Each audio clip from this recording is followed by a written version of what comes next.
We are proud as a Filipinos, pero dapat we have to be united kasi yung traits mo, traits ko rin eh. So dapat kung mabait ako, dapat mabait ka rin. Huwag mo ipapakita na hindi ka Pilipino sa pagiging hindi mo mabait at sa pagiging hindi matulungin. Let us continue or let us maintain ourselves na award-winning talaga tayo sa lahat ng ginagawa natin.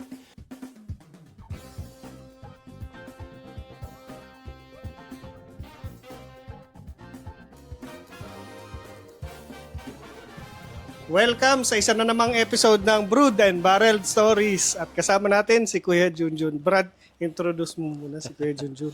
Kung nakikita nyo, nandito tayo ngayon sa Leather seats, no? City. Kakaiba to. Kasi may na-invite tayo na, na medyo mayaman. Yayamanin. Yes! Nandito tayo ngayon sa taas ng building ng kung napadpad na kayo dito sa Panalo Restaurant sa Brighton, no? Dito kami sa isang secret room nila. At kasama natin yung may-ari ng Panalo Restaurant. Pero bukod sa pagiging owner ng Panalo Restaurant, di ba, marami tayong kakalkaling kwento kung paano nga ba nagsimula at ano ba yung naging journey ni Kuya Jun. Kuya Junjun. Dito sa UK, di ba? Yon! Welcome sa podcast, Kuya Jun! Thank you, thank you. Kamusta? Welcome din sa Panalo. Yes! Thank you, Kuya. Actually, kayong kauna-unang pinakit ko dito. Uy, di ba? Sa kinakit natin yung secret room. Itong pinagbabawal na sikretong kwarto ng Panalo. Ito na hindi na sikreto. Kita nyo na lahat. Thank you for inviting me. Para lang alam mo kung bakit kami merong ganung podcast. Pero bakit nga ba tayo may Brood and Barreled Stories? Kasi matagal nga namin pinag-usapan to, Kuya, itong podcast na to.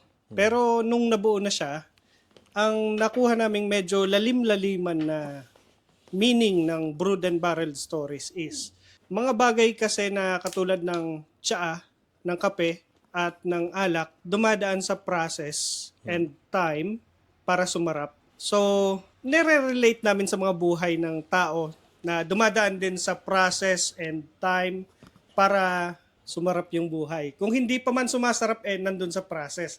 And at this point, siguro masasabi natin na ikaw is nasan ka ba dun sa point na yun? Parang talagang fully aged ako doon sa talagang tumanda na ako doon sa experience. Experience have taught me so much and brought me to where I am right now. I think I can relate doon sa podcast nyo kasi marami akong message sa inyo na may inspire yung makakapanood sa makakarinig at saka kayo rin. Yun siguro magandang tool para ma-share ko yung experience ko sa inyo. Okay. Yun actually, Kuya, yung goal namin dito eh. Kasi, sino ba naman si John, di ba? 2 taon pa lang sa UK. Ikaw, ilang taon ka na dito? Di ba? Pinagbabawal na tanong yun. Kaya kami naghahanap ng kasi dedicated din talaga to sa mga kaibigan nating nandito na or gustong pumunta dito sa UK.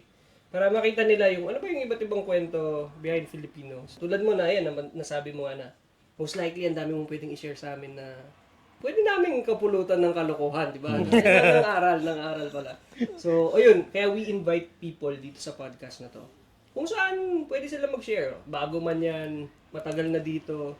The important thing is, may kanya-kanya kaming journey eh. May kanya-kanyang journey na dinadaanan yan, di ba? Eh, this time, naka-invite tayo ng hinog, di ba? Nakakuha tayo ng hinog na sa process, di ba? Yun, Kuya Jun, bukod dito sa Panalo, no? Ano yung una mong pakay dito sa UK? One of the first cohort ng mga nurses na dinala ng mga Briton dito sa Brighton. 1999, kami ang una-unahang mga nurses na napunta dito. Kami pa yung kumbaga test at saka pilot pilot study nila na subukan natin itong mga Pilipino, parang gano'n.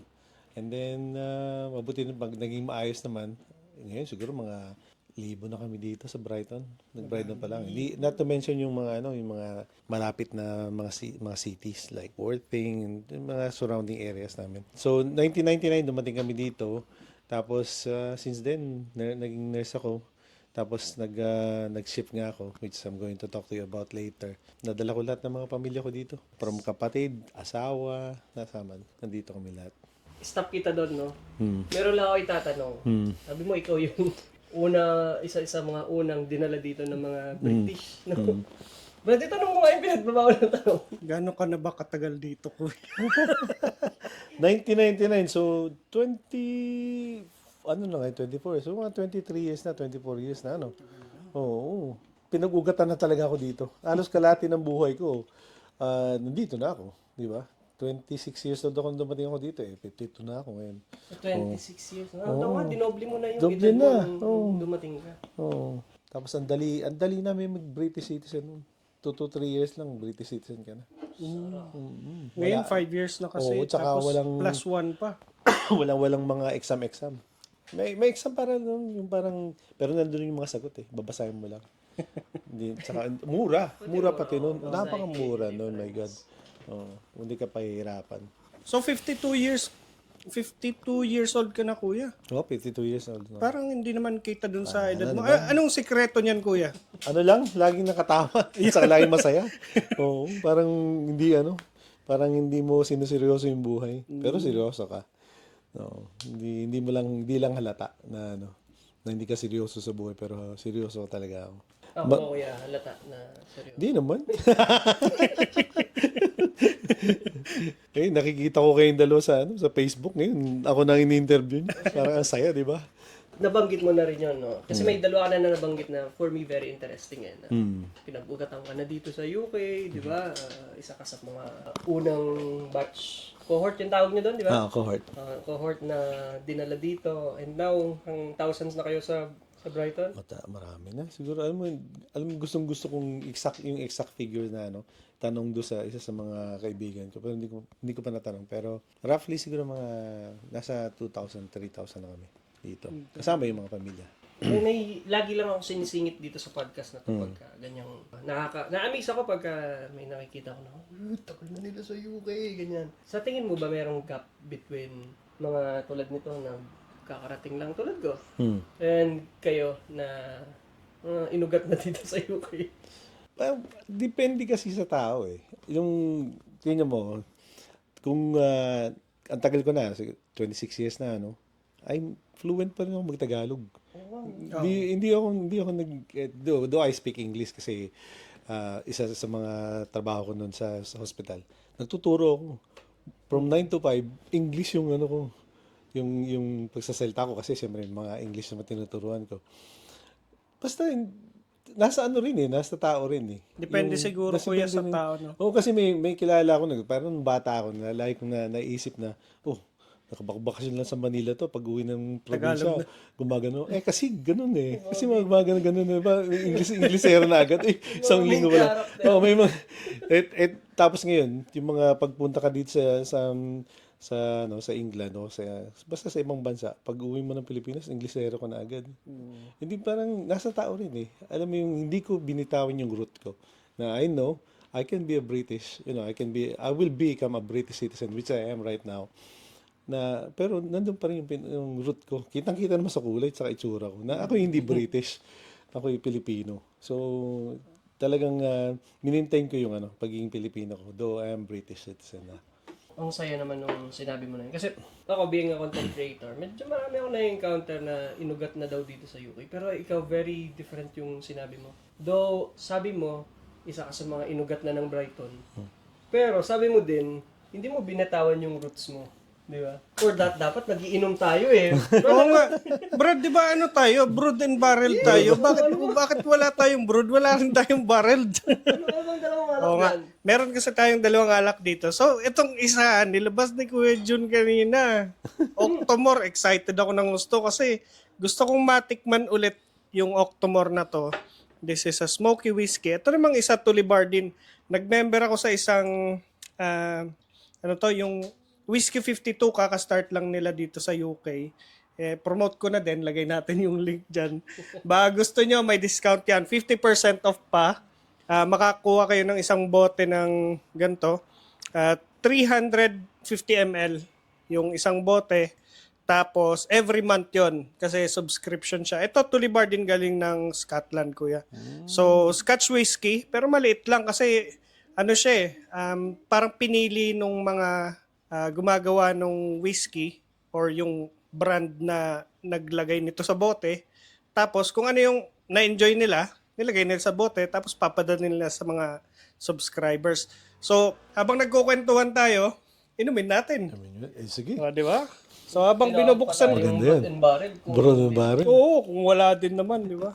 So, habang binubuksan ko to, Brad, tanungin mo na si Kuya Jun kung ano yung mga gusto mong itanong kanina. Hindi, kasi mukhang mahaba-habang kwentuhan to eh. Na, Mahaba ang kwentuhan to. sa mga hindi nakakaalam, no?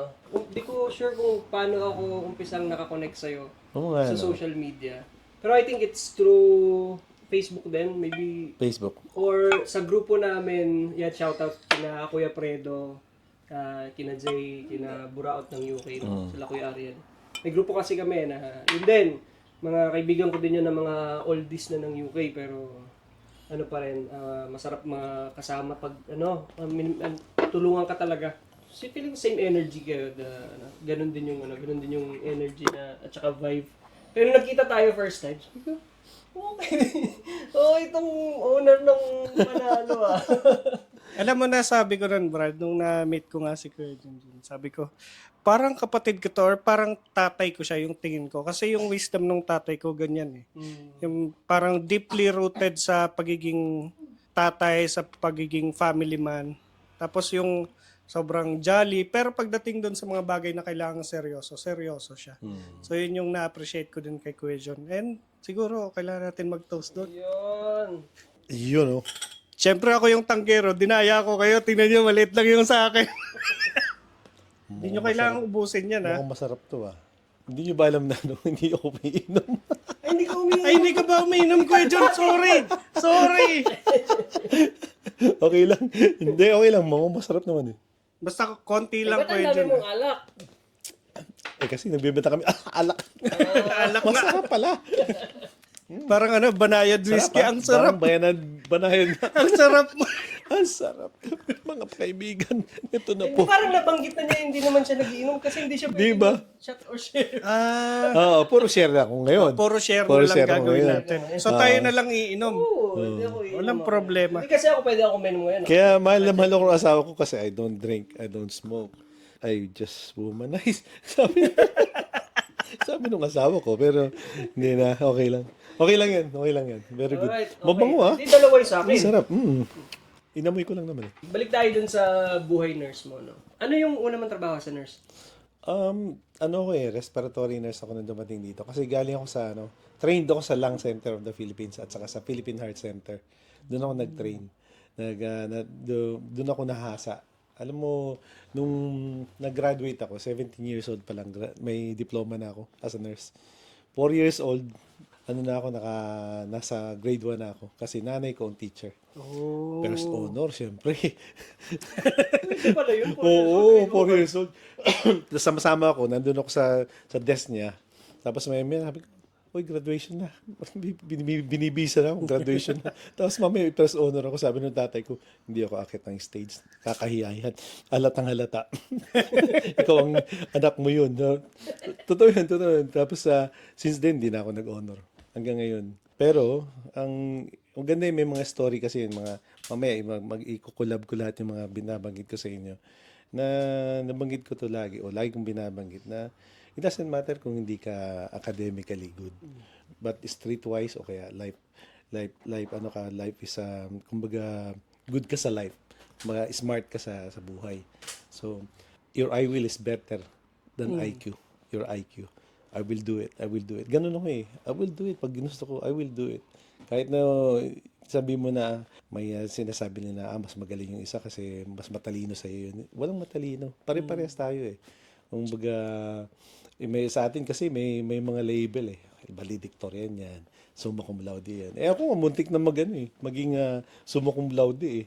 Nung sinabi sa akin nung sabi nung dean namin, ikaw ang summa cum laude, katabi ko yung tinuro. Kung medyo napagano ng konti, di ako yung naituro, di ako na yun, di ba? muntik na. Sabi ko, muntik na talaga. Pero kidding aside, ang importante talaga is yung titingnan mo yung journey mo na dapat nag-i-enjoy ka doon sa journey. Hindi yung pupuntahan mo dapat ang importante sa buhay, yung journey. Yun talagang maganda yung experience ko sa buhay. Dahil walang masyadong komplikasyon, walang masyadong problema. All probably because sabi ni Papa, pag mabait kang bata, lagi kang may regalo. Yun yung ganun. Yun yung sinasabi niya. Lagi akong mabait. Lagi akong mabait sa kasama ko, sa mga kasama ko sa trabaho, lalo na sa mga pasyente ko. Yun ang importante doon. Tapos parang hindi naman si Papa lang ang magreregalo sa akin dahil naging mabait ako. And tapos nawala na si Papa. Yung nasa taas ang magreregalo sa akin. And then, feel ko yung blessings. Na parang every gising ko is a blessing talaga. Na nararamdaman ko na may purpose yung yung pagiging nurse ko. Pagiging tao ko, kung ba't ako nag-exist dahil may purpose talaga ako. Tapos you're given a chance na maging nurse, which is one of the most noble of professions na known to man. Dahil ikaw araw-araw binibigay mo yung oras mo sa kanya. Doon binibigyan ka ng incentive kasi may sumisweldo ka. Sabi na naman ni Papa, kung may gagawin ka, binigyan ka na ng pagkakataon, gawin mo na lang mabuti. Bigyan mo na yung the best mo. Oo, di ba? Nandun na eh. In life, pag ganun ang prinsipyo mo sa buhay, hindi ka go astray. Kasi laging tama yung ginagawa mo eh. Nasa straight path ka. Yun ang prinsipyo na tinanim sa amin ng mga magulang namin. Na pag binigyan ka ng task, huwag mong bibitawan hangga't hindi ka okay doon, hindi ka 100% na satisfied do sa ginawa mo. Yun. Ano yun, kuya, no? Yung mga ganyang values, kadalasan naman, yan yung pinapasa sa atin sa mga traditional Filipino families. Yung talagang sasabihin na magpakabait ka, ayusin mo yung pag-aaral mo, tapos habang lumalaki ka, marami pang ipapasa sa yung magagandang values. Pero ako, kuya, ang dyan, depende rin kasi sa tao habang lumalaki, no? So, kung paano mo i-handle yung mga values na yon. So, ikaw, paano mo dinala yon habang lumalaki? Alam mo, ganda ng tanong mo, no? Kasi bago kayo dumating dito, nabanggit niyo sa akin may podcast tayo. Iniisip ko na ano kaya yung natin, pag-uusapan natin. Tinigil ko yung pag-iisip na yun. Gusto ko pag in-interview niyo ako, impromptu, gusto ko manggagaling sa puso at saka sa isip ko, sa memory ko, na biglang magdarating. Which is, bigla akong nahugot do sa bolt ng memories ko. Na nung bata pa ako, lagi akong pero attentive ako eh. Nakikita ko, ba't ako pinapagalitan ng nanay ko? Ba't ako pinapalo pag meron akong kasalanan? Ba't kami pinaghugas ng pinggan? Meron naman kami mga katulong. Mga tipong ganun. And Papa always says, and Mama will always say that someday you will need it.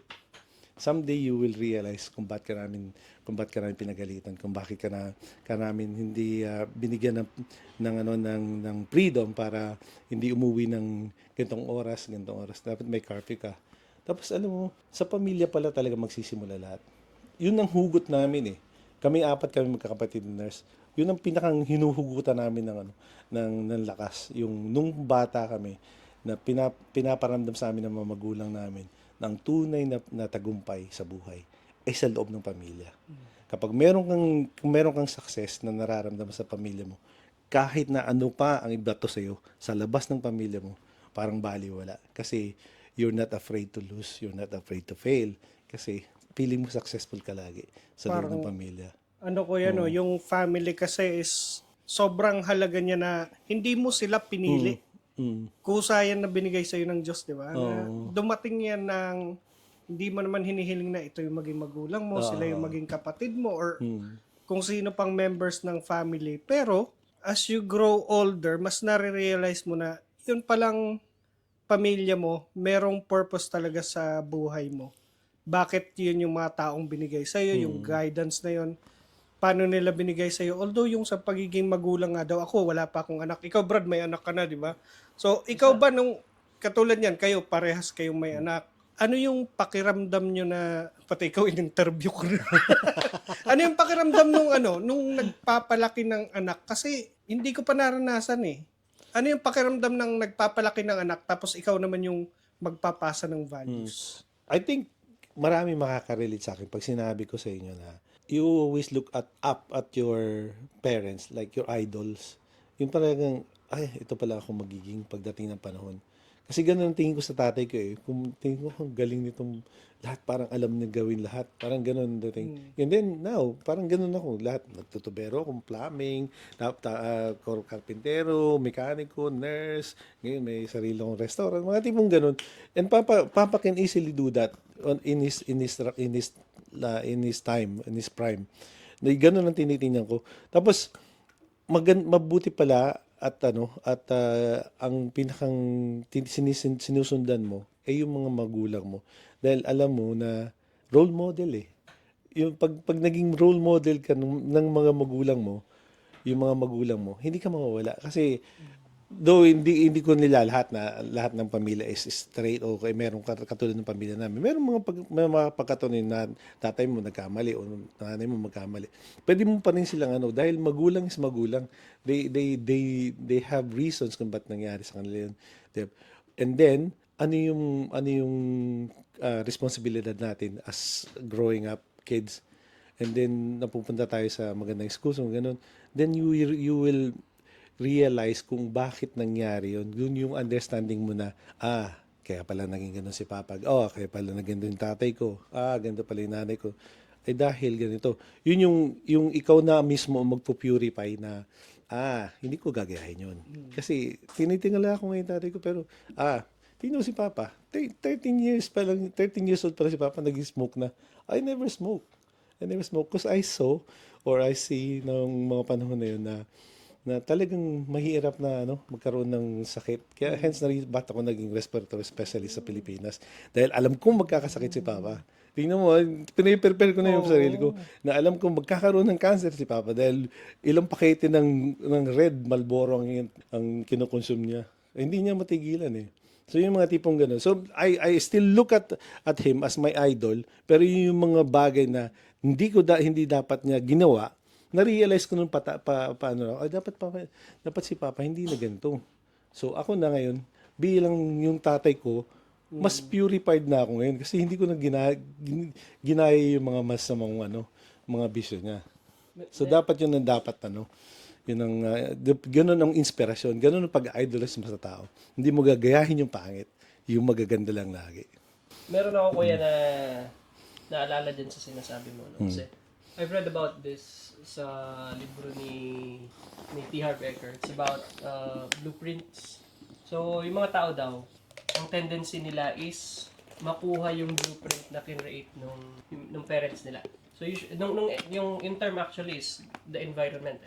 But ano ba yung strongest environment mo? It's your family, diba? It's just your family. So, kung yung parents mo, makita mo, very skillful, diba? Very resourceful, siya yung tubero, siya yung karpintero, which yun din yung sinabi mo. The tendency is kukopyahin mo yun. And yung magaling dito sa sinasabi mo kasi it works the other way. Kasi it's a double-edged sword eh. Na, kunwari, yung tatay ko, when I was young, ang nakikita kong pattern sa kanya is sabong, ganyan, di ba? Or alak. Cheers. Drink responsibly. Merong tendency na yun yung blueprint na makakapi mo. Di ba? Kasi wala kang choice eh. It's your environment. Yun yung kokopyahan mo. And the good thing with you is, bata ka pa lang meron ka ng filter. Kasi ang way to fight that is kailangan magkaroon ka ng filter. And yung amazing sa'yo, looking at your life now, no, which hopefully ma-uncover din natin sa short time na we have on this podcast, is, ang galing, parte na kaagad siya ng vision mo na, ito, filter ko to, alam ko na magaling yung tatay ko, but itong part na to, hindi yan sa akin. Yun. And that's what's amazing dito sa sinishare mo ngayon. Kasi, kitang-kita na sobrang idol mo yung tatay mo eh. Ay, 100%. 100%. So, Pangalan ko pa lang, kinikere ko na yung pangalan niya eh. kaya ka Junjun. Kaya Junior. Kasi nung pinanganak yung panganay namin, okay, I got a brother called Arthur.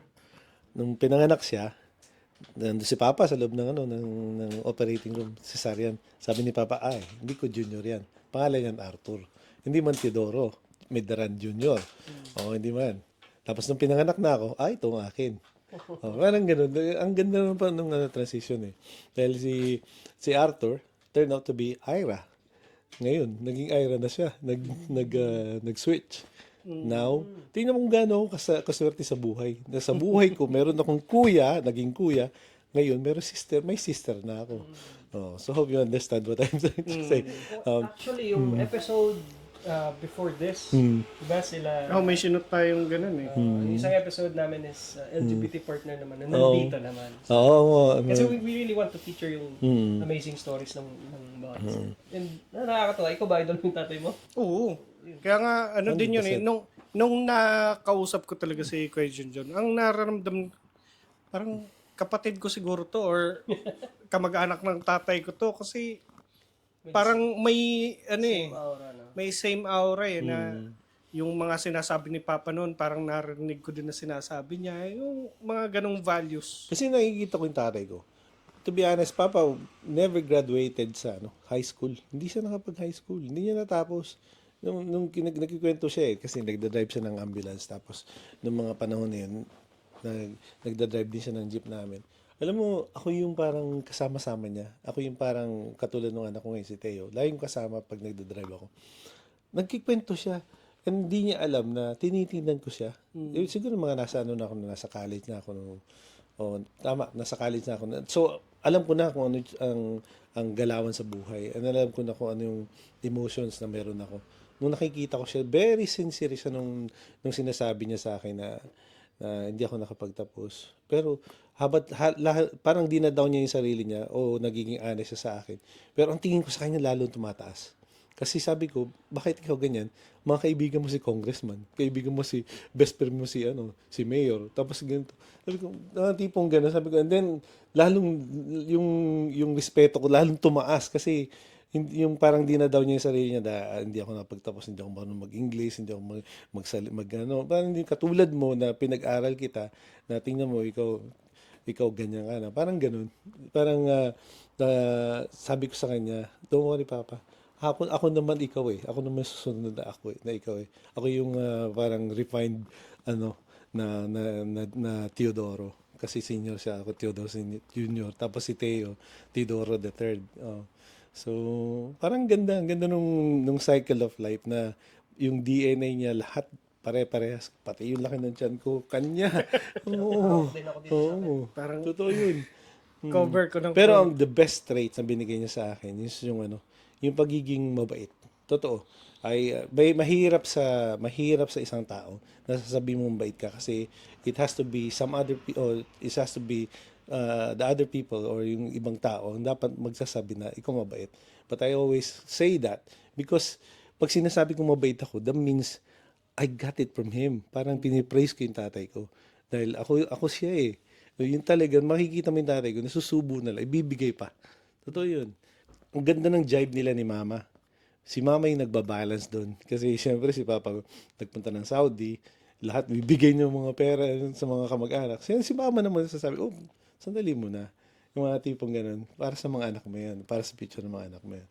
Though hindi nangyari dahil nawala rin yung mga pinaghirapan ni Papa sa Saudi, nandun pa rin yung pagiging very mabait na, very positive pa. So, ang ganda ng kombinasyon yung traits na ganun. Mabait, positive, tapos laging masayahin. Parang sabi mo nga sa akin kanina, anong sikreto sa buhay? Ganun pala pag maganda yung mga traits na formula ng buhay ay puro positive, maganda, mabait, masayahin, tapos positive ka lagi. Ay, ganda. Hindi ka mapapa-astray ka talaga dahil si Papa ang pinaka-live example ng kahit na nasa baba ka, talagang dapat nakatao ka pa rin dahil ang susunod na mangyayari sa'yo, tataas ka na. Siya yun. Gusto niya yung parang nabubugbog siya. Kaya, Alam niyang siya yung bida, no? siya yung bida eh. Oo, alam niya na. Dahil sa pelikula ng buhay ni Papa at ni Mama, sila ang tunay na main character na alam nila na magtitwist yung buhay, which it did kasi tingnan mo, tatay ko is driver ng jeepney nagdadrive ng jeep. Mama ko is a grade 1 teacher. So typical family na hindi mo akalain na makapagpaaral ng 4 na nurse. Kaming nurse, sabay-sabay kaming pinag-aral sa Arellano University. Ang hirap ng buhay. noong mga panahon na yun. Tapos, ang mahal ng libro, ang mahal ng tuition fee. Sige nga, saan mo kukunin yun? Grabe, no? Mm, 4 yung sabay ka. pinag-aral tapos sa Arellano. Pero, kuya, ano kayo, no? May province kayo, no? Province of Mindoro. Sa Mindoro. Oriental Oh, may Mindoro mga kami. kwento ka before na. Pag sinimula mo yung mga yan, Shoutout mo nga muna kuya yung mga taga Mindoro sa anong language nyo doon? wala, Tagalog kami dun. Oo. Tagalog. Pero parang Pero may mga Ayman din, ganyan. Oo. Kami ganun man. Batiin mo nga sila, kuya, ng ano yung Hindi ko na, bihira na ako napumunta ng Mindoro. Siguro, medyo matagal na bago ako nung makauwi ako. Pero, ang salita tanong mga, ay, kumusta kayong lahat dyan? Ay, man din baga? Kumusta ka dyan? Parang may, may parang may flow. Batangas. Oo. May flow May yung flow ng ganun. salita. Oo. Ayos, ah. Parang yung pag sinabing, uy, isog-isog ka ng konti dyan, yung meaning, you move a little bit. Oh, parang ganun. Isog. Isog-isog. Barangi, parang harangan mo. Natipong ganun. Sa amin, ang isog kasi is Mandin, yung mandin baga, sa amin yun. ano nga ba isog sa Bicol? Ganun din. Ang isog. Diyan, taga saan ka? Kapampangan. Kapampangan. Mrs. Kapampangan din. Kapampangan, ano. Kaya pala maganda. Misis ko Kapampangan din, eh. Misis ko may lahing Kapampangan din yan. May misis ka pala. Meron. Nasa audience ko yun. Huwag mo, baka... Shout out kay misis. Ay, napaka-interesting pala nitong podcast ninyo, no? Thank you. Nagulat nga ako, malapit na umiyak ko si Iki. Siguro natandaan niyo yung nung una ko kayo nakilala. Ang unang sinabi ko sa inyo noon is, kahit na sino, o kahit na anong status nung nakakausap niyo, You have to make an impact. you have to make an impact and you have to leave a mark para tumanim sa inyo yung mga. Tingnan nyo, ba't kayo bumalik? Yes. Because of that. And hindi sinabi ni Papa yun, pero pinakita niya sa akin kung paano yun. There are things na hindi niya binanggit o hindi niya inutter yung words na yun, pero naramdaman ko na mas malakas yung sinasabi niya through his actions, na wag kang mga ape, dapat lagi kang mabait, mga tipong ganun. Yun pala importante. Then it gets boring dahil unang-una pag may mga katulad ng mga millennial, hindi nila nararamdaman yung katulad natin noon na kailangan magmamano, 6:00 ng hapon, kailangan umuwi ka na. Ganun kami noon, ganun kami ka-religious noon sa doon sa mga sinasabi nila. We take their words like a Bible, na dapat kapag pagbata ka, very courteous ka. Magalang ka. Kahit na sino pa man yung kausap mo, yung magkakaret sa amin, yung nangingisda sa amin, yung magsasaka sa amin, pare-parehas dapat ang tingin mo. Yun yung pinakita niya. Pero hindi niya sinabi yun. Pero kumbaga na interpret ko yun na kahit na sino pala, dapat you have to leave a mark, you have to make sure na may tatanim kang wisdom doon sa tingin mo. Kayo na, mga kaibigan ko na kayo. Oh. Yun siguro yung reason bakit ichichika na namin, no. So sa mga umabot dito sa part na to ng podcast, no. Ichichika na namin. Yun ba yung reason kung bakit from the first cohort, part ng first cohort na dinala dito, naging nurse of the year ka na. Ichichika na namin na naging nurse of the year ka dito sa UK. Alam mo yung alam mo sa mga Pilipino, well celebrated yung pagkakaroon ng award noon. That was 2011. Ako yung pinakaunang nurse na naparangalan dito sa UK na hindi pa nauso lahat ng mga award. Ito yung nagsabi nito is I'll quote na si Rose Clarenal, yung ABS-CBN Bureau Chief na ngayon dito. Na ako pala yung una niyang na-interview na nagkaroon ng award ng Nurse of the Year o yung nurse-related award. And it was so nice kasi nung in-interview niya ako, hindi ko inangkin. Binigay ko sa inyong lahat, sa katulad yung mga nurses, sa mga katulad ko mga OFW nun, na ang unang-una kong binanggit, maliban sa pasasalamat sa Diyos, dahil binigay niya, akong napili niya nun, is yung I am just a representation nung lahat ng mga Filipino nurses, hardworking Filipino nurses, doon sa award na yun. So, hindi ko inangkin yun. Talagang para sa atin to. And then that became more celebrated kasi doon sa, ako to mga tipong akong mas magaling akong tao. Hindi ganun eh. Yun yung gusto kong i-impart sa mga Pilipino na dapat tayong ganun. We are proud as a Filipinos. Pero dapat we have to be united kasi yung traits mo, traits ko rin eh. So, dapat, kung mabait ako, dapat mabait ka rin. O, tingnan mo, kung nabigyan ako ng award. So, alam mo na may mabait ka sa ano. Huwag mo ipapakita na hindi ka Pilipino sa pagiging hindi mo mabait at sa pagiging hindi matulungin. Let us continue or let us maintain ourselves na maging Pilipino tayo na ganun nga. Na award-winning talaga tayo sa lahat ng ginagawa natin. Yeah, so 2011 was a good year. Kasi nung tinawag ako na nanalo ako, hindi ako makapaniwala talaga. Kasi 600 kami na nominees noon. And the best thing about that is that I was, that Filipino nurse who became Nurse of the Year was handpicked by the grandson of Winston Churchill. Na tinitingala ako nung bata ako, Winston Churchill. Tapos biglang yung apo pala niya, magkakaroon ako ng connection. Dahil siya ang nakagusto sa akin, ito, he deserves to become a Nurse of the Year. Parang ganun, ang sarap nun. So, hindi lang yung na-drawlats o nagbotohan. Talagang siya mismo, isa sa mga judges. Handpicked by great Winston Churchill. So, yun. Tapos, I was recognized sa Pilipinas. Sinoy pa nun. Tapos I was nominated for the TOIM, the 10 Outstanding Young Men of the Philippines. Mga tipong ganun. Lalo na, palaki. Ang dami kong interviews. Then, one of the best thing is yung naimbitahan ako sa Philippine International Convention Center para mag-guest speaker. Oh my God. Alam mo, ako yung isang probinsyano lang, nagaling ng Mindoro. Tapos biglang nandun ako nagsasalita. 7,000 yung nandun, oh.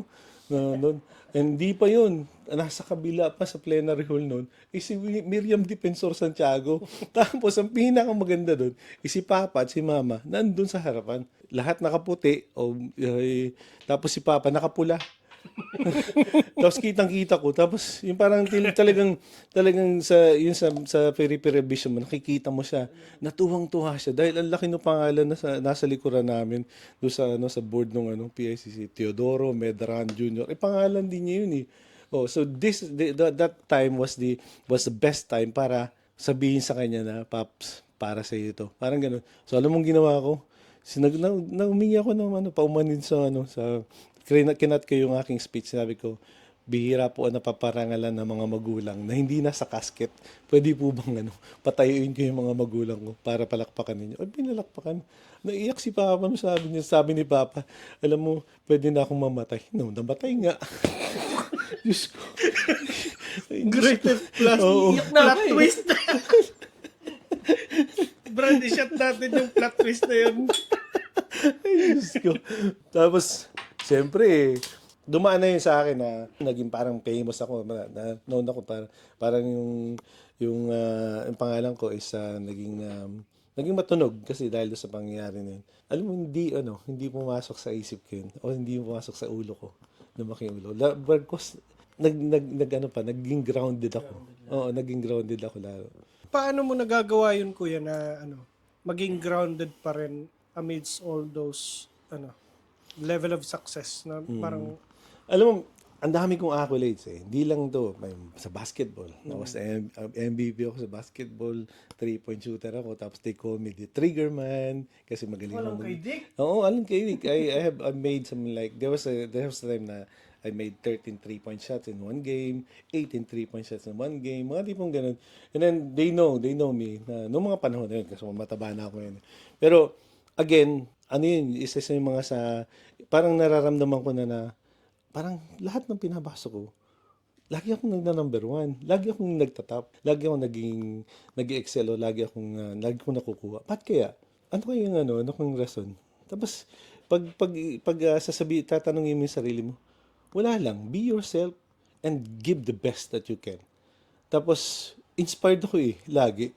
I don't know why, pero siguro ang masasabi ko lang is because I always feel na Alam mo yung feeling na festive season, yung masaya ka lagi kasi mayroong kang look forward na Christmas party, Pasko, bagong taon, parating ganun. Laging ganun. Eh nagkataon, birthday ng papa ko ng December 10. Birthday ko ng December 18. Tapos may ganun pa nga.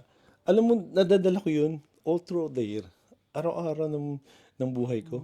Parang feeling ko laging Pasko. Araw-araw Totoo. Pasko. Totoo. Yung araw-araw Pasko.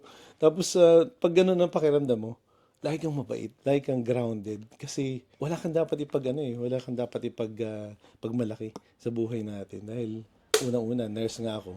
Nararamdaman ko yung nakikita ko lagi yung value ng life. Na kaya kong kunin, ganun lang. Oo. Ngayon kung bibitaw ako doon sa consistency na sinasabi ko sa buhay, na consistent to go with the positive law of life, pag bumitaw ako doon, nung isang beses lang ako bumitaw doon, baka biglang kinabukasan kunin ako. Hindi ko man lang nagawa lahat ng gusto ko o yung gusto kong sabihin o ganito o gawin. Dapat consistent ka doon sa pagiging ikaw. Kung gusto mo maging mabait, then consistently maging mabait ka. Kasi alam mo bakit? Muscle memory ka o emotional memory ka. Dahil pagdating ng panahon na kailangan mo ng maging mabait, talagang pipigain yung yung temper mo, pipigain yung yung pinakang last drop mo ng emotions mo para sabihin sa iyo na who you are kung talagang tinitest ka ng time. And I can realize, and I can say, and I can honestly say na lahat ng pressure kaya kong kunin. Dahil ang ganda nung hugot ko lagi. Pero maano ko lang kuya, no? Baka sabihin ng mga audience natin, grabe naman to, sobrang perfect naman ng tao na to. Pero Kinakabahan nga si Stephen Curry, Brad. Oo. Hindi, ano naman kuya, no? Na-appreciate ko ng gusto yung, yung wisdom na yun. Pero, has there been a time na feeling mo naging hindi ka mabait for some time for a certain reason? Hindi lang sa pagiging mabait Hindi ako magaling.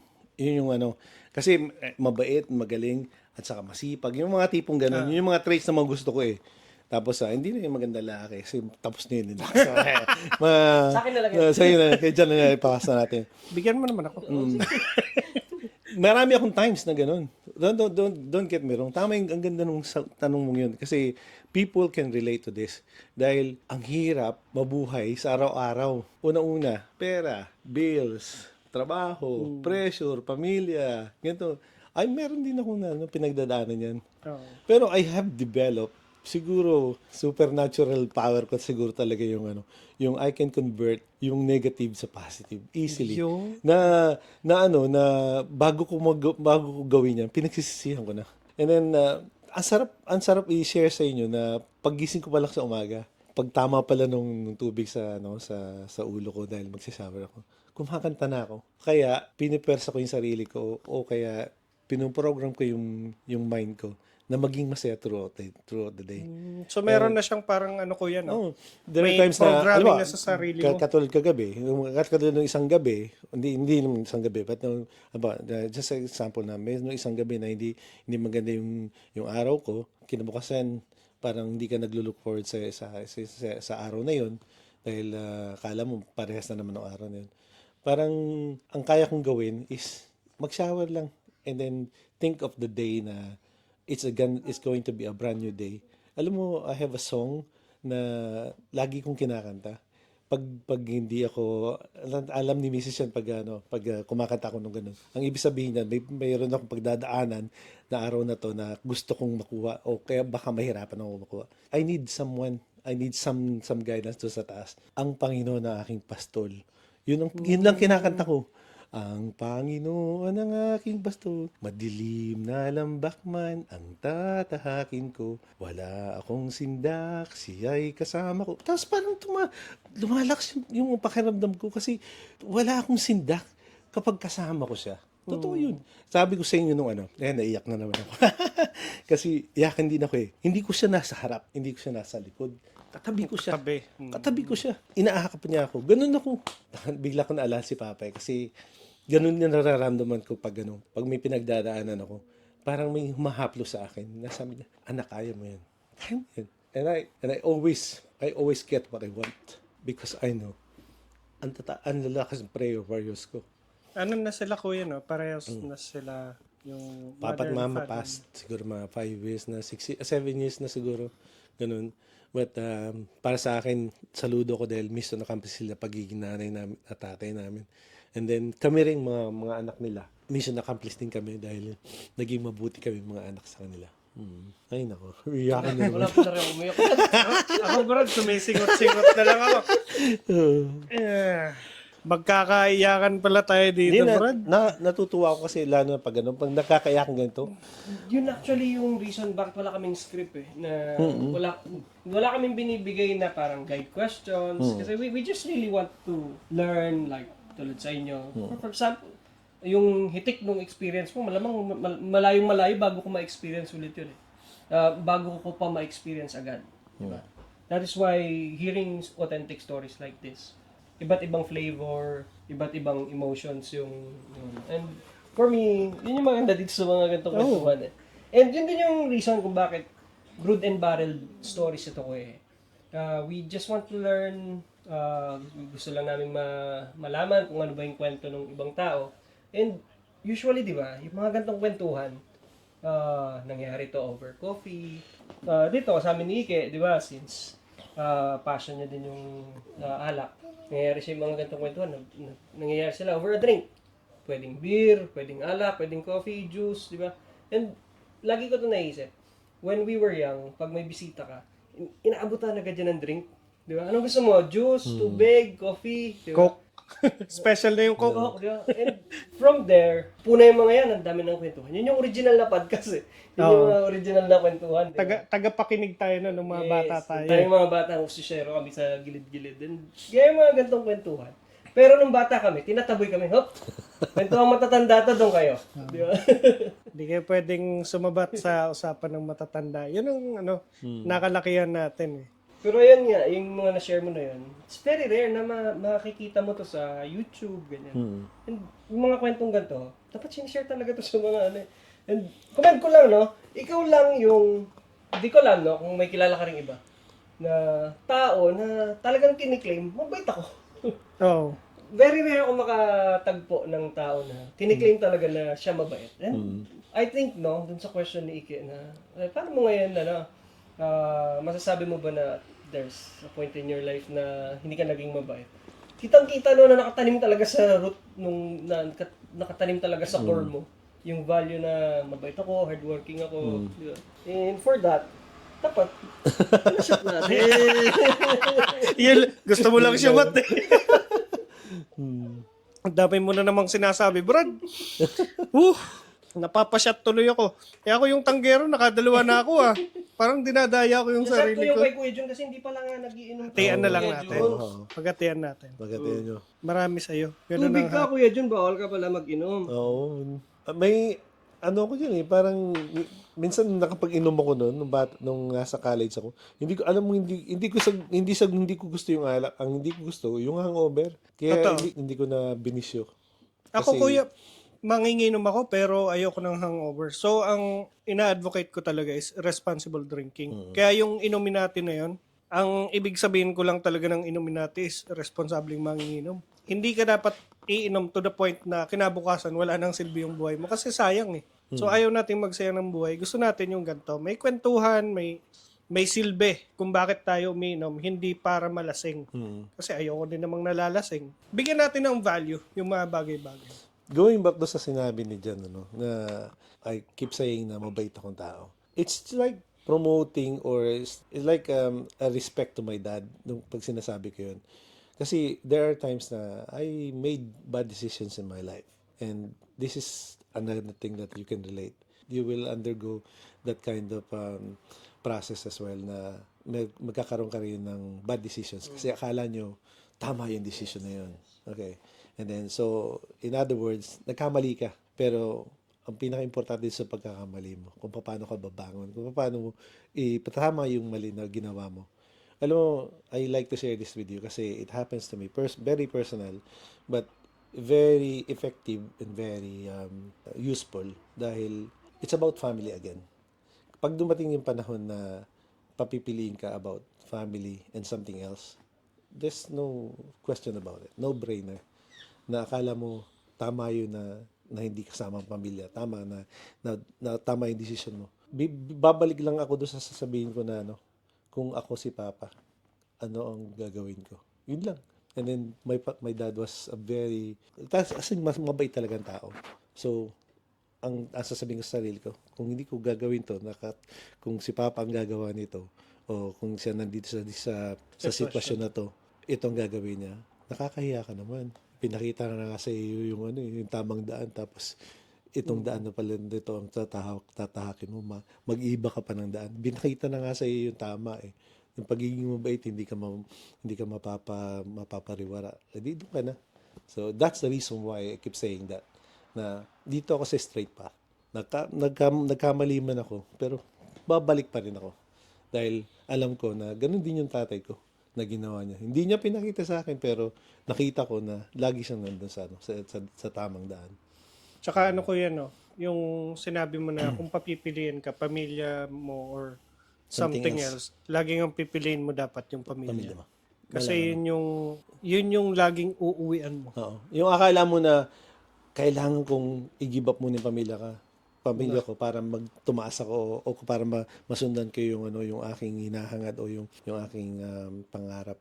Wala. Don't trade your family to anything because your family will give you success better than any success in life. Iinom na naman natin yan, Borat. See, another thing that I can share with you is that okay, tama naman yung sinabi mo na baka sabihin mo ang taas naman itong taong to, ang taas ng standards nito. Hindi, kasi I was given some kailangan cross na bubuhatin sa buhay. Meron din ako marami rin. Pero hindi nyo nakikita because I can handle it. Because I was prepared and I was trained to take all this cross na bibigay sa akin. Dahil sabi ng tatay at nanay ko, darating talaga magkakaproblema ka. Look at me. I have 2 special kids. Can you see me? Na miserable. Can you see me na parang talunan ako kasi meron akong mga anak na ganito. Special kids. Ang hirap alagaan ito ng mga bata pa. As in, talagang Teos got autism, Teos got special needs, mga tipong ganun. Why me? Bakit ako? And why I'm standing up right now na ganito? Heads up. Because I looked through the message of why ba't binigay sa akin. Hindi ko lang tiningnan yung mga anak ko na ganun. I look beyond that kung ba't ako binigyan ng ganun. Yun ang importante sa atin. May mga problema tayong haharapin sa buhay, pero look deeper dun sa meaning kung ba't binigay sa'yo. And I have done it. Ang meaning pala nun is, mahal ka pala niya nung nasa taas. Kaya binigay sa'yo yun. Kasi kaya mo. And I have done it. Kasi kung unang-unang titingnan mo, ang hirap naman ito. Hindi mo pa nga alam Hindi mo pa sinubukan. Wala ka pang ginawa. Puro reklamo ka na agad. So, sinabi ko, yes, I will take it gladly. Itong binigay mo. Katulad din ng kahit na And then, ako, being me, I don't ask when I pray. Hindi ako humingi ng anumang biyaya pag nagdadasal ako. I always say thanks. Thank you po sa bibigay nyo sa akin. Parang ganun din. Ina-advance mo na po yan. Ina-advance ko na lang. Thank you po sa pagbibigay nyo sa akin ng mga anak ko ganito. Kahit na may problema ako. Thank you po sa pagbinigay nyo sa akin ganito. Kahit na ganito nangyari. Laging may thanks. Tingnan mo. Kinabukasan, you will see 3 rainbow na nakaganon sa ulan na You have to dance in the rain. Yun ang importante doon. Ang Brad, ang powerful nung ganun din talaga. Yung meron kang prayers na nagpapasalamat ka dun sa mga bagay. Hindi mo pa man nare-receive. Pero that is, kasi faith Na hindi mo pa nare-receive pero alam mong ibibigay sa'yo. Sa term ng mga Gen Z, manifest. Manifesting, nag-iiba lang yung terms, pero yun eh. Parehas yun, oo. Yun yung concept doon. Tapos kuya, ito pa, magbubukas yung mo Yan. Magbubukas yung bakery mo Oo. Uy, pero bago mo sabihin kailan magbubukas yung bakery, hindi kasi gusto ko lang talagang i-highlight to, pumunta kami dito para tatanungin kami paano mo binuksan yung panalo, paano mo binuksan yung talyer mo, paano ka magbubukas ng bakery, di ba? Ano ka naging nurse of the year. Pero Sino yun naman yung naging kwentuhan natin? Nagkaiyakan na tayo dito. No? Oo nga eh. Ano ba yung nakuha natin dito sa kwentuhan natin ni Kuya Jun? No? Bukod dun sa mga yun, yung mga yun parang fruits na lang nung mga sinasabi niya kanina na Maging mabait. niya, di ba? Diba? Nire-represent niya lang lagi yung pagka-junior niya, nire-replicate niya lang yung Family-centeredness. oo, solid din yung Grabe. pagka-solid ng pamilya. And yun nga, and siguro din, nagigets ko yung sinasabi mo na kaya yung bakit sa'yo binigay. Kasi kaya mo, no? Kasi ready ka. Parang ikaw yung perfect dad for them. Parang ganun yung naisip ko. Lalo na sinasabi mo na ako, idol ko kung paano kami pinalaki. And looks like, yun din yung ipapadala mo sa mga kids mo ngayon. Hindi kasi siyempre may magsasabi, may mga makapanood o kaya makakarinig na okay sa iyo kasi okay yung tatay mo. Paano ako? Yung tatay ko naging ganito. Paano kung galing ako sa broken family, single mom yung nanay ko. Mga tipong ganun. Yes, tama. Meron ganun. Hindi tayo parehas. Pero there is something na binigay sa iyo nung nasa taas, which is you do sa pagkakataon na yun. Anong message na mapupulot mo doon o kaya makikita mo through that circumstances. It starts with you. Ikaw ang magsisimula. Di ba sabi ko sa'yo, wag mong tutularan yung pangit. Wag mong tutularan yung negative. Be positive. And then realize na, nga, no, sa akin pala dapat magsimula. Hindi ko na kailangan katulad ni Kuya Jun na humanap ng idol. Then I can be my idol of myself. Then I can be positive myself. And then I can start my own family. And then my kids, they will idolize me. Parang ganun. So, hindi nangyari. Then reset ka. Ikaw, sa'yo magsimula. O, di ba? May ano din yan, kuya. May term din ng Gen Z dyan, self-love. Self-love. Mga Gen Z, ano?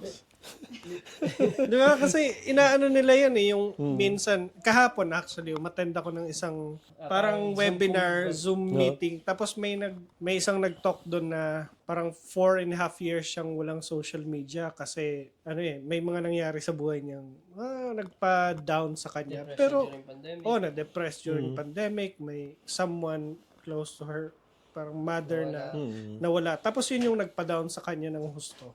And then, nag-start siyang, i-build up niya ulit yung sarili niya. From zero. So ngayon, okay na ulit siya. Much better than before. Kasi yun naman yung sinasabi mo nga kuya na umpisan mo sa sarili mo. Yun talaga yung totoo doon. Kasi hindi mo na pwedeng i-encourage yung ibang tao na tulungan ka kung ikaw mismo sa sarili mo, hindi mo tinutulungan yung sarili mo. So, kanya-kanya tayo ng mga dinadala. Nabanggit mo yung why I am successful. Again, hindi ko i-claim na successful ako. I am successful kasi meron akong pamilya. Yun talagang tunay kong success. These other things is just a bonus. Yung sinabi ko sa inyo kanina. Mismo, ako magtataka rin ako kung bakit ako laging nandun sa number 1. At the moment, tingnan mo, 3 months pa lang kami bukas. 198 na, magto 200 na kaming 5-star reviews. Yung aking mechanic and spray na garahe, number 1 dito sa kasi meron kaming 222 5-star reviews na perfect talaga. Na talagang So, and then, again, nagka-award ako. Tapos sa ibang mga bagay na ginagawa ko. Number 1, ba't kaya? Yun yung gusto yung tanong. Yun ang mga tanong, anong meron? Bakit ka meron ganun? It will still root back dun sa sinasabi ko sa inyo. Because I was prepared to take the blow. I was prepared to fail. Kilabutan ako. Totoo. I was prepared. Kasi hindi ako natatakot na mag-try. Kasi nung mga tipong, sinong ganun ako nung bata ko, sinong volunteer, ako agad. Sinong kakanta? Hindi ako nahihiyang kumanta. Nakita mo, kakanta talaga ako. Sinong gusto ganito? Tingnan mo, bakit ko alam na destined for me to become okay or not to be great but successful? Bakit ako naging si Saint Joseph nung nativity? Mga tipong ganun. Tinitingnan ko yun din na I can relate na bakit ako binawang captain ball nung bata ako. Second year pa lang ako noon. Mga kalaro ko sa varsity noon, mga 4th year na. All because nagustuhan ako nung coach namin. Mga tipong ganun. So, yung pala, tinatanong ko, bakit kaya ako naging ganitong bata ako? Hanggang sa paglaki ko, iniipon ko lahat yung mga magagandang traits na ba't kaya ako nagustuhan ni coach. ba't kaya ako nagustuhan ng aking teacher para maging si Saint Joseph. Mga tipong ganun. Because they can see something na hindi ko nakikita. So, yun ang hinahanap ko nung pataas ako ng pataas.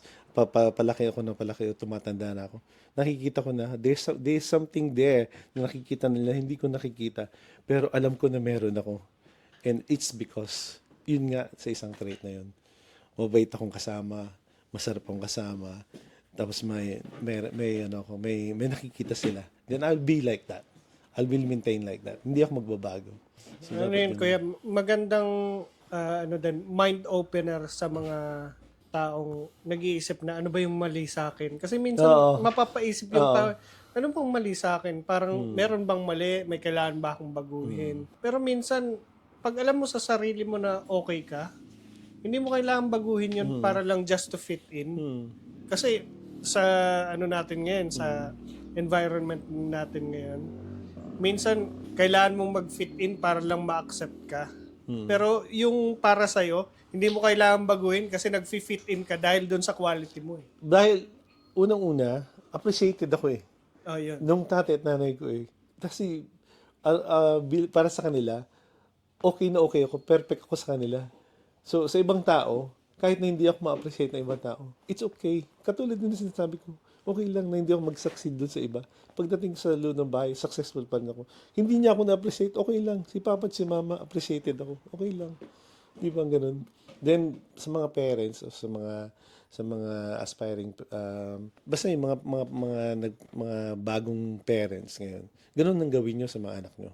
Never nyo criticize yung anak nyo. Never kong narinig sa tatay ko na hindi ako magaling. Never kong hindi narinig sa nanay ko na hindi akong the best. Kahit na hindi ako the best. Alam kong hindi ako the best na mga panahon. Pero they always say na, galing mo, Totoy. Ang galing mo, Totoy. Galing mo yan, kayang-kaya mo yan, Totoy. Yun. So, yun pala importante. Tumatanim. Ba't umiiyak ka na? Kasi naalala ko, Brad, alam mo yung sinasabi din sa akin ng nanay ko nun? Ang gwapo ko daw. Nanay mo yun eh. Pero ano din kuya, no? Confidence booster yon. Confidence Pag sa booster. magulang mo mismo marinig yung sabihin sa'yo, ang galing mo, bait naman ang batang to. Kasi pag hindi naman, sasabihin naman nila talaga sa'yo na ang pilyo mong bata ka. Di ba? Yun naman yung mga basics talaga nun. Pero yung sinabihan akong gwapo, Brad, muntik na ako maiyak. Ako naman, nakaka-relate ako kasi ako very high on self-help books ako. Ang mahilig ako magbasa ng ganito, mahilig ako mag-enroll sa mga ganitong seminar, ganyan. And ang isang tinatry ko na nakaka-relate ako ngayon sa'yo is dito sa anak ko. Very careful ako with words. Kung ano yung i-feed ko na salita sa kanya. Meron siyang hinihintay na compliments. Minsan may mga oras na siyempre tao lang ako na hindi ko rin siya nasusunod. Pero sobrang self-aware ako na kung ano dapat yung naririnig ng anak ko. Dapat something na madadala niya madadala niya pagtanda. And ngayon, no, parang first time kong makarinig ng someone testifying na he's successful kasi pamilya niya, yung talagang parang dala-dala niya lang yung bandera nung tatay at nanay niya. Ganun yung first time kong makarinig ng ganun. Kasi ako, idol ko din yung parents ko. And merong kwento yung nanay ko na there was a point in her life na parang pag maalaala mo kaya mo yung moment, mga ganun. Parang nung nagkita kayo, nakwento niya yata yun. Point in her life na sabi niya, hindi dapat mangyari ito sa mga anak ko. Is yung mag-muse siya. Maganda yung nanay ko, di ba? Mag-muse siya sa intrams. And sobrang hirap lang nila. Ang kailangan niyang gawin, manghiram ng sapatos sa best friend niya. And then, siyempre maliit na yung sapatos sa best friend niya. Maliit na lang yung best friend niya. Kailangan niya itupi yung paa niya just to fit in dun sa shoes. Tapos tapusin yung Yun daw yung moment in her life na lagi niya sinishare sa amin na yun yung point ng buhay niya na sabi niya, hindi pwedeng itong buhay ko na to. Yun yung itutuloy ng mga anak ko. Kaya sabi niya, yun yung part ng buhay niya na nag-strive talaga siya na kailangan ma-flip yung script. And yun yung sinasabi mo kuya na yung naririnig namin sa'yo, parang you had the perfect situation. Kung hindi man perfect, you had the ideal situation. Pero for those who are listening right now, posibleng hindi same yung situation. pero sila yung sinasabi mo na it has to start Yes, that's sa'yo. that. Mm. Yun, wala na kumiyak. Ano ba siya? Chat na naman to, Brad. Kaya ako, shoutout talaga sa nanay ko. Kasi, I really think na I enjoy UK. Kasi yung nanay at tatay ko, they flip the script. Mm. Para kami, we are in the position na nandito kami ngayon sa UK. Mm. Nandito ako nagpa-podcast, pa-vlog. Hindi, pero life is so much easier right now. Kasi nga, ginawa nila yung pag-flip ng script dun sa part nila. Para kami naman ngayon yung may kukopyahin. Mm. Tapos i-transfer sa... Grabe, no? I was prepared dito makikinig ako. Ganito yung ginawa ko para magbukas ng business. Pero ibang values yung nakuha natin dito Iba sa to, episode, Brad. no? Ano to, mas level up to kasi yung pag-open ng business, yung mga pag-start ng mga ganun. Pwede naman nating matutuhan sa ibang tao. Pero iba kasi yung values, kuya, na yung sinishare mo sa amin. Alam mo, ako, kuya, ito na lang medyo ililiko ko ng konti. Kasi ramdam ko na successful ka kasi nandito tayo sa UK pero meron kang nyug. Sobrang parang iniisip ko kanina. Ngayon ka na nakakita Sabi ng ko, joke sa UK ba? sabi ko, grabe hanggang ngayon bilib na bilib pa rin ako may nyug si kuya dito sa kasi binibiro ko pa yung mga kaibigan ko nung umuwi sila sa Pilipinas. Pwede bang magdala ka ng buko kasi magpapasko na. Hindi nila kaya. Kasi hindi nila madala dito yan. Pero ako, bilib ako kuya sa sobrang pagiging mabait mo. Ganyan ka ka-successful, manyog ka dito sa UK. Never kong nakita yan sa kung kanino Sa pang iba, tao diba? dito. Oh, grabe. Sobrang sobrang Maganda yun eh. Ang panuntanan pala, ang panuntunan mo para masabing successful ako dahil sa nyug. manyog. Hindi ko tuloy naipasok yung tanong na ano yung culture shock mo. Hindi na natin itatanong. Huwag Sobrang na. ganda na. Tayo Hindi yung kayo na-shock na-culture eh. shock, ano? Alam natin, may negosyo si kuya. Ano yun natin? Baka pwede nating tanungin tungkol sa negosyo pero hindi pala. Yun yung yun yung concept ng the reason why we have this restaurant is, and the name itself, Panalo. It pertains to us, to all of us. It's a tribute to mom and dad, especially to my papa na lolo pa. And Kaya then, panalo. yeah, kaya panalo. Panalo. Papa na lolo, Lolo pa. pa. Oh, and then panalo, winner talaga. Winner tayo sa buhay. Nire-represent din talaga. Totoo. siya. Nirepresented talagang 13 Pilipino. three-point shots, Oo. Sarap nun. Oo. It's all because of him again. Kaya ako naging ganun. Dahil trinay niya ako. Binigyan niya ako ng maliit na ring. Talagang pinapakita niya sa akin sumushoot. Talagang sumushoot. Then, na-realize ko na anong kulang sa akin para gawin yung ginagawa ng tatay ko. And then, you relate sa buhay. Oo nga, no? Kaya ba naging successful siyang tatay dahil mabait siyang ganito. O kaya naging hardworking talaga siya. Kasi I can see him eh. Gigising siya ng siguro mga 5 o'clock in the morning. Tapos uuwi siya ng 11 o'clock in the evening. Nakikita ko yun. O, para mag-drive lang ng jeep. Tapos ako ngayon, may mga pagkakataon na kailangan kong gawin din yung parehas nung ginagawa niya. Hindi ako nahirapan kasi I know he did it. Nakita mo kuya na posibleng gawin yun. Posible. Posible. Tsaka yung pinaghuhugutan mo ng lakas pamilya mo eh. Kaya sabi, di ba, there was a time na nung pumunta kayo dito, nung una niyo ako nakilala. Pag pupunta ka dito at sasabihin mo na hindi ko na kaya o nag-give up ka, mapapahiya ka lang. Kasi ang sasabihin ko sa iyo, hindi mo pa sinubukan yung pinakang the best mo. Kasi I did it myself. Alam ko na kaya mo. Kaya mo. Lahat tayo kaya natin. Ito yun. Alam mong kulang? Yung lang, yung first step. Lagi tayo may plano eh. Kaya hindi kayo panalo dahil puro plano. Panalo dapat lagi. So hindi plano. Pag plano, go. Aray. Hindi ba in general. In general. In general. So dapat in general dapat tayo sa buhay natin Brad, aray ko in general. na general pala. Hindi naman. So ang ang pinakang gist nung sinasabi ko is yung maging panalo ka sa buhay kapag ang lahat ng tingin mo sa gagawin mo is hindi mo pa ginagawa. Alam mong panalo ka na. Grabe, no? Di ba? Parang, ang saya lang na meron kang restaurant dito sa baba nitong building. Building na to na represents lahat ng kinuwento niya. Oo.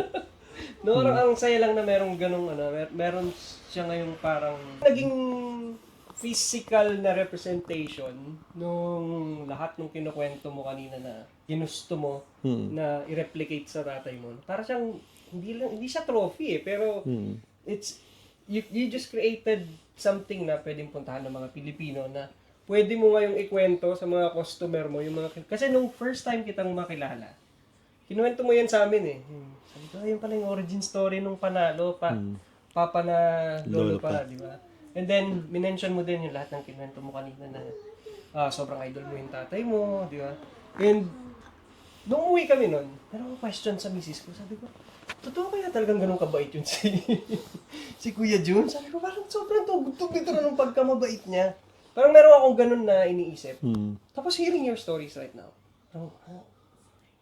makikita mo na sobrang deeply rooted pala talaga lahat nung pinanggagalingan ng mga kinukwento mo. And yun, sobrang dali niya ngayon sa'yo. Kasi parang ikaw na parang wala lang, yung what you breathe is, yun na yung talagang nirepresent mo since day one. Nung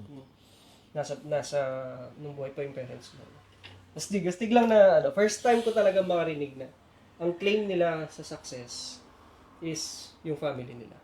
Yun yung takeaway ko dito sa bago tayo pumunta dyan sa iyong mga bariles. Ako kasi, kuya, dumaan na tayo dun sa process na muntik na tayo magkaiyakan. Tapos, shot kami ng shot kasi shot worthy talaga yung mga sinasabi mo. But before you go Sige. sasabihin ko lang sa inyo na obviously, I keep mentioning about my father, my mother, and the family. Most important thing about believing on what they have done or what they have done for you or what they have done for themselves for you to idolize them is yung faith din. Nabanggit mo yung faith eh. Very important yun na pinakita nila sa amin na pag wala kang pananampalataya, hindi lang yung nasa taas, siyempre unang-una yung nasa taas, yung pananampalataya sa gagawin mo na may mangyayaring tama sa'yo, then it will crumble. It will crumble. Yun yung binigay nila sa amin is yung lakas ng loob, yung wisdom to realize how why things are happening like that. And yung yung pagiging natural mo as you are, na binigyan kanila ng healthy in mind and body in mind and body and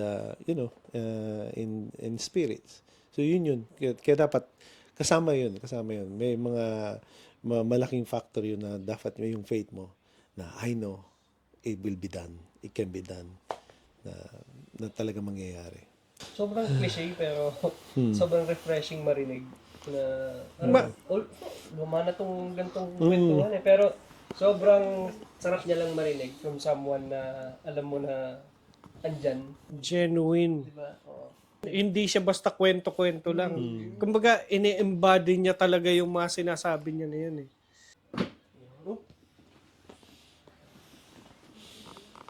Natuloy ako na tanong na live in UK.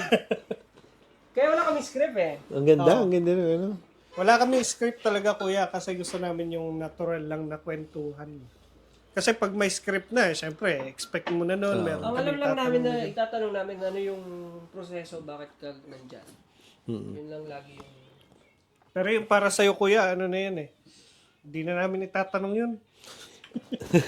Hindi, yung tanong mo kasi unang-una, meron akong may sagot ako diyan dahil nadaanan ko 'yan na alam ko na katulad to. I have given you some inspirations and some parang tumanim sa inyo yung mga sinasabi ko.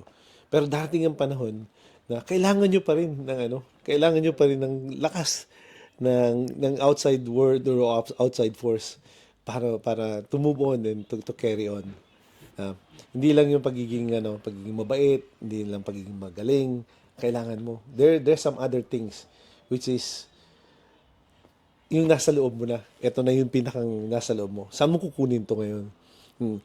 Simple lang sa akin yan eh. Yung I just look at the eyes of my kids, look at my wife at her back when she's doing her household chores. Ganun lang, simple lang na parang nare-realize mo na ang bait pala ng asawa ko.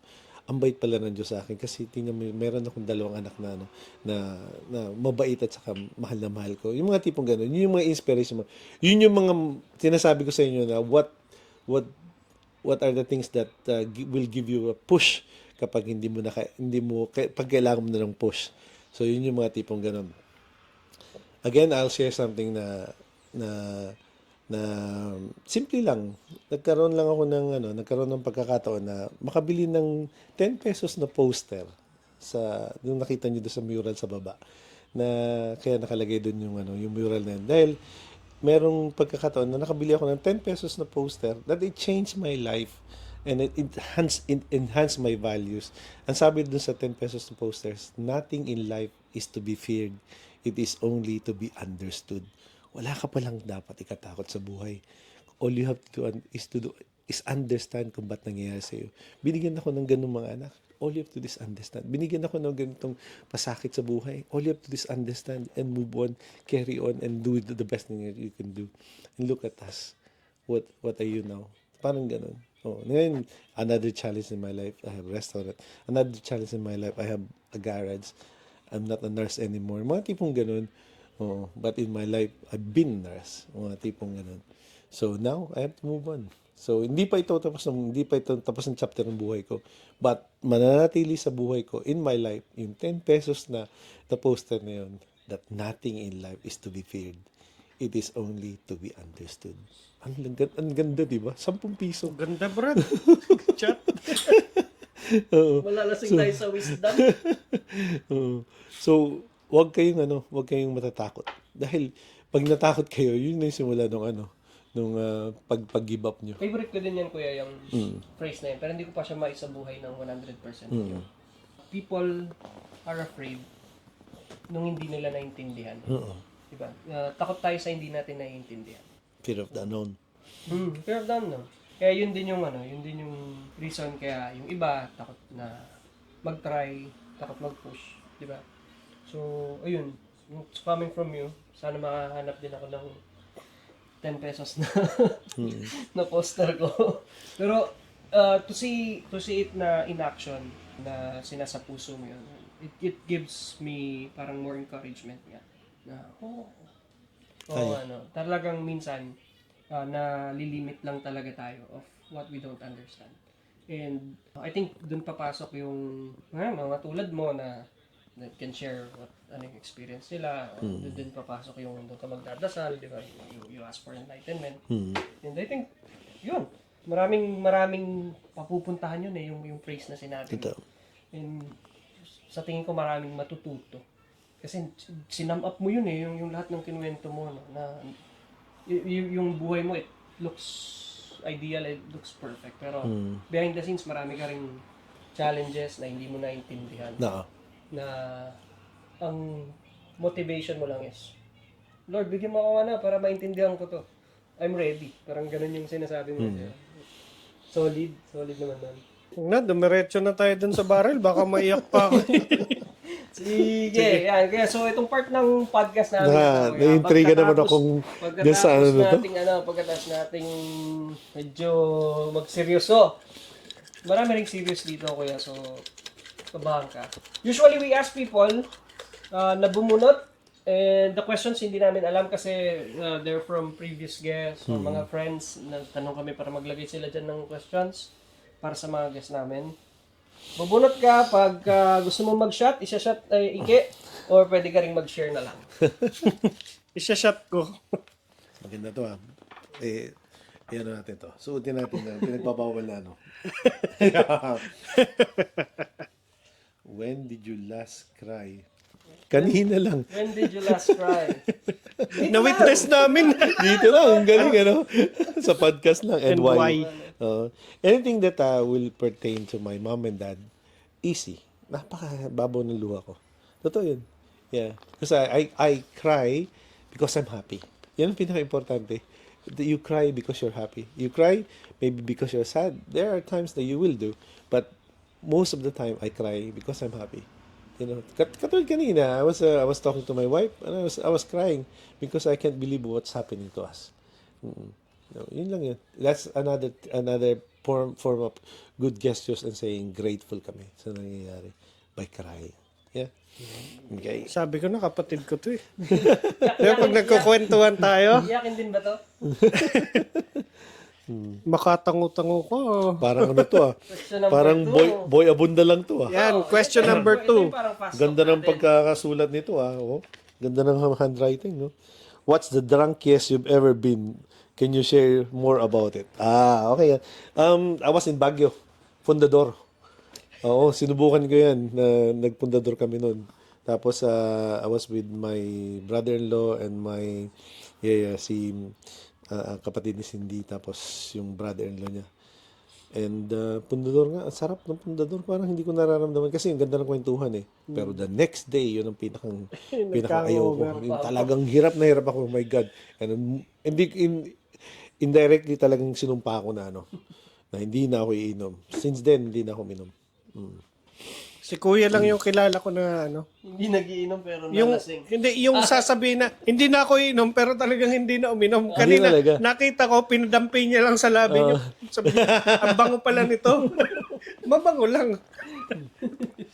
Okay. Isa pa. Sa palas. Sabi ni Mrs. ko, sana nag-inom ka na lang. Sana nagsigarilyo ka na lang. Third and last question. Ang ganda to Kung wala ka sa UK ngayon, saan ka? O nga, no? Ang ganda nung tanong na yun, So habang iniisip mo, siguro expound ko ng iba. Do you still see yourself outside UK? O parang may plans pa ba other than UK?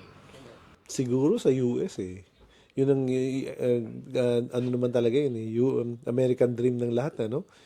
May pagkakataon na papunta na ako ng Saudi Arabia noon sa Saudi. Again, my God, nagmanifest talaga Si Papa, tinawagan ko. Paps, sabi ko, bibigyan ko na yung aking passport. Alam mo, sabi ng tatay ko, wag dun. Hindi bihira siyang magsabi ng wag at saka binibigyan niya ako ng direct na salita na wag mo sa gagawin yan. Di bihira. Sinasabi niya, ikaw, bahala ka. Mga tipong ganun. Pero siya mismo ang nagsabi, hindi mo magugustuhan dun. Pagkain pa lang dun. Kasi galing na siya dun. Galing siya dun, di ba? Tapos sabi niya ganun, sige pa. Ay, ano yun? Naka-planchado na yun. I will become a private nurse to a prince sa Saudi. Sabi ko, pera to. Pero in-house. Sabi ni Papa, wag. Hindi naman. Alam mo, after a week, dumating yung mga taga-British. Mga taga sa Britain. Yun na. Tingnan mo yung pagkakataon. Dahil naniwala ako sa tatay ko. Dahil maging masunurin ako na hindi ko ginawa. Tingnan mo. Sabi ko sa Papa, pag mabait kang bata, may regalo ka. Yun yung regalo no? After a week. Isa pa nga. Ang sarap Nag-enjoy. Tapos Kuya, magde-deposit ka din ng questions. Kahit i-chat mo na lang sa amin. sige, chat. Tapos isusulot namin, lalagay namin dyan. I like that Kasi parang maganda tong question na to. Nabunot mo ngayon yung controversial. Oo. Ito nga Anong pagkakamali yung pinagsisisihan mo hanggang sa ngayon? Sino naman nagsulat? Ang lalim naman. Diyos ko naman. Sulat ni Shelo to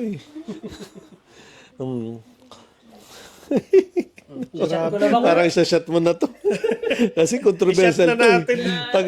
Pag sinagot ko to, ang daming magpapalag nito. I-shot mo na yan.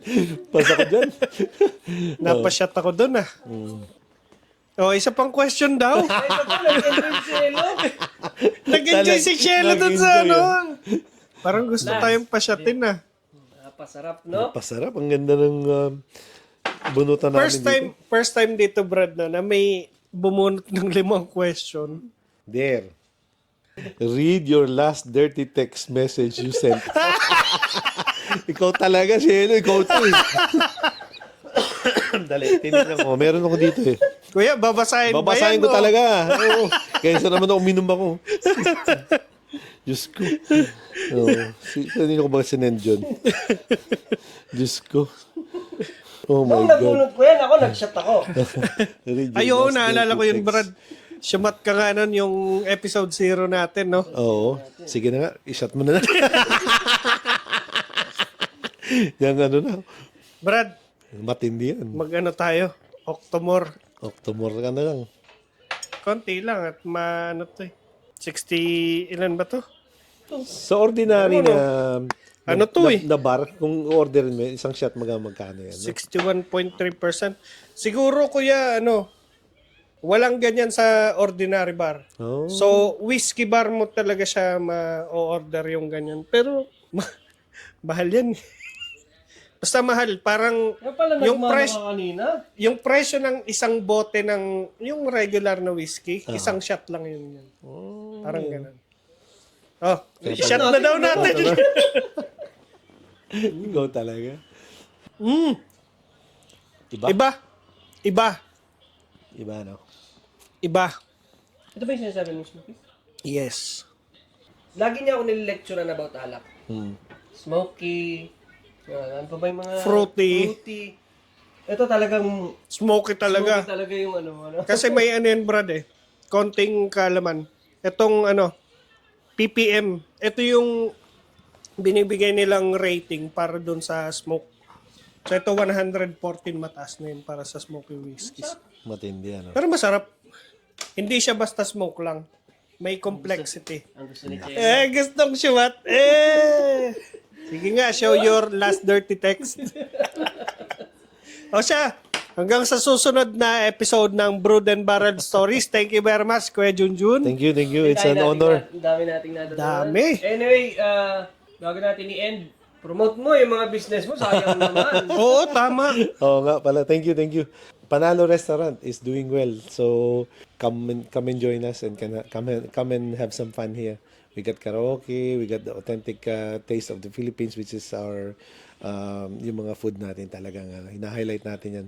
So, unti-unti nakikilala na yung Filipino cuisine dito sa UK, and glad na isa ako sa mga naging instrumento para ma-promote ang Pilipinas.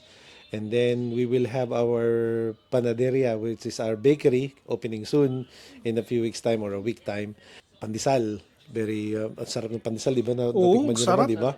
O, tapos yung lahat cake, from cake, tapos may bubble tea, tapos may coffee shop din, which is located dito rin sa building na meron tayo dito sa Panalo. Sa baba rin yan, sa katabi ng Panalo mismo. And yung aking garage, doing well again, mechanic and spray, which represents me as a mechanic, and a sprayer, which is I paint as well. So, and then, ano pa ba? Yun lang. Yung beer mo, Kuya. Yung Panalo Beer. Panalo Oh, Beer yung is Panalo coming Beer, soon. Very soon. I'd like you to be involved, ha? Para ikaw ang Sige, Kuya. ikaw ang consultant. Sana magkaroon tayo ng part 2 nito, no? Kasi Oh, magkakaroon tayo nito, Brad. Tapos ang kasi susunod, yung 2 oras. hindi ka siya. Sa susunod siguro, Kuya, may Panalo Beer na tayo. Oo, yun yung Panalo Beer na ang ininom Panalo. nyo, no? And yun, ano lang, vouch ko lang, no, sa mga naghahanap nga naman ng karaoke place. Meron mga makikita kang karaoke dyan, pero iba pa din yung Pinoy setting na karaoke na meron dito sa Panalo. So, you have to visit it. Dito yan sa Brighton and Hove. Tama ba? Brighton and Hove. Tama. Tama. Di ko kasi alam na magkaiba yung Brighton at saka Hove. Pares na. solid. Thank you, Kuya Jun. Thank Kuya Jun sa episode. Sobrang dami naming nalaman. And hopefully kayo din. Yeah, and for that, Yun, oy.